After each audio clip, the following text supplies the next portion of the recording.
then your choice is here. Annual base salary is $100,000. You will get $9,500 in your super. Wow. Once this money is placed into your super fund, it is then invested by your superannuation company. Sample investment breakdown. Oh, shit. I didn't. Sample investment breakdown. Oh, okay. Yeah, I see. Cool. Do you need to have a super fund? If you're an employee in Australia and you meet the minimum requirements, then you are required to be paid super by law. You must be paid super, regardless of whether you are working as casually, part-time, full-time, as a contractor, and even if you are a temporary resident in Australia. What is the super as a contractor, and even if you are a temporary okay, so I would totally understand full-time, like, yeah, that better be happening. But even as contractors, but here's a big one, part-time and casually? I don't even know what they would mean by casually. Anything not full-time would, I feel like, be part-time, but maybe you can expand upon that. But even just part-time, that's freaking awesome that you're guaranteed this in various situations, even temporary residents. Holy crap, dude. Resident in Australia. That's awesome. What is the superannuation rate guarantee, or SG? The superannuation guarantee, SG, is the compulsory 9.5% superannuation contribution that employers must pay into their employees' super funds. Wow. Here's a table showing how SG has changed over the years. Okay, so it goes up pretty often. This is showing 9.5%. This was in 2020, it looks like. We're in June. Oh, look. We're in June, at least when I'm filming this. This is late June of 2025. And literally in less than a week, July 1st, 2025, it goes up to 12%. Holy crap. I'm already thinking 9.5% is impressive, that's guaranteed for everybody. But that's in just the time that this video is teaching. In what, a few years, it's already up to 11.5%, literally in less than a week, about to be 12. That's freaking awesome. Wow. Granted, cost of living has gone up. I imagine, I think we've seen through various medias in Australia, definitely here in the US, worldwide. But regardless, thank God this has gone up. So that's awesome, right? Like, that is good that it goes up at a pretty good rate.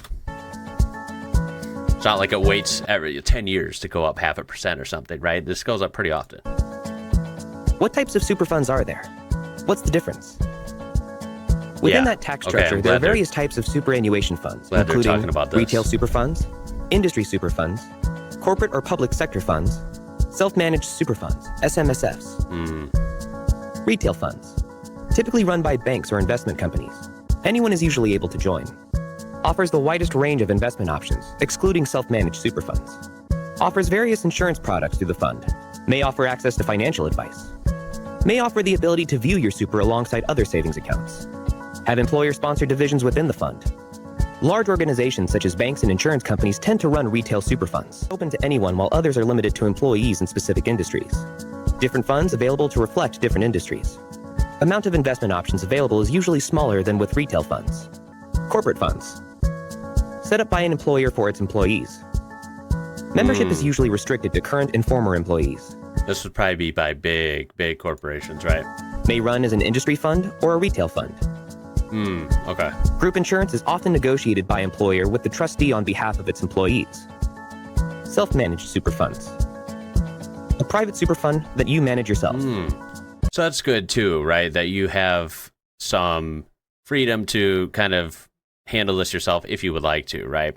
So here in the US, I feel like, and we'll talk more about this later on and try and compare a little bit, but you know, here in the US, like a lot of things, you can do really well here, especially when we're even just talking about kind of retirement, IRA type stuff. But it's all kind of up to you, right? So if you know what you're doing, you play your cards right, you make some good, you know, investments, you maybe make a couple risky investments that pay off, you can end up doing really well.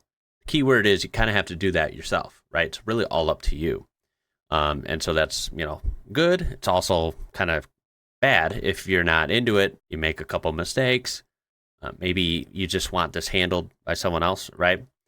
it takes away a little bit of your potential. So what's good is you kind of seem to have a good base guarantee and a great safety net in Australia. And if you want to have a private super fund as well, take some chances and, you be the big brains behind the project, you take the time and energy to do that, you have that option too. So that's good. Can have up right? to 4 members who are also trustees and responsible for decisions and complying with laws. No membership fees, but costs include the cost of administration, investing, accounting, and auditing. More control of investment choice. Generally only cost-effective for people with certain amounts of superannuation assets. The table in the figure shows an overview of superfund accounts and assets by fund type. Total assets $1 billion. Look at the total. Almost 3,000 billion, which would be what, like 3 trillion? Is that right? 30 trillion? Something like that. Growth in assets. Wow. Pretty cool. Cost of the administration and operation of your fund. Investment fees. Cover the management and investment of your savings into assets like shares and property, etc. That makes sense. Indirect costs. Costs paid to external providers that affect the value of your investment. Advice fees. Cover professional advice provided for your super and investments. Switching fees. Cover switching your super fund to another. Buy or sell spread fees. Cover charges for transactions to and from your fund, including contributions and withdrawals. Insurance premiums. Cover the cost of the insurance your super fund provides. Exit fees.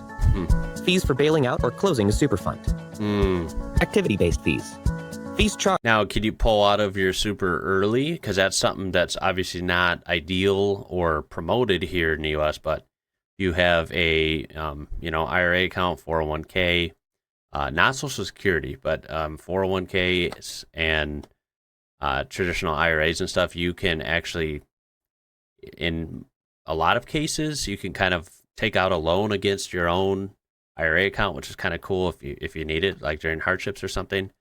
And even straight up pull money out with a penalty. So you have a good amount in there, and it's worth it to you to get some chunk of cash out. And even if the penalty is 10 or 15%, it's like, okay, well, boom, you just lost 10 or 15%. But for some people, they need the money, they can get it out. And I think that's kind of cool that you can do that here.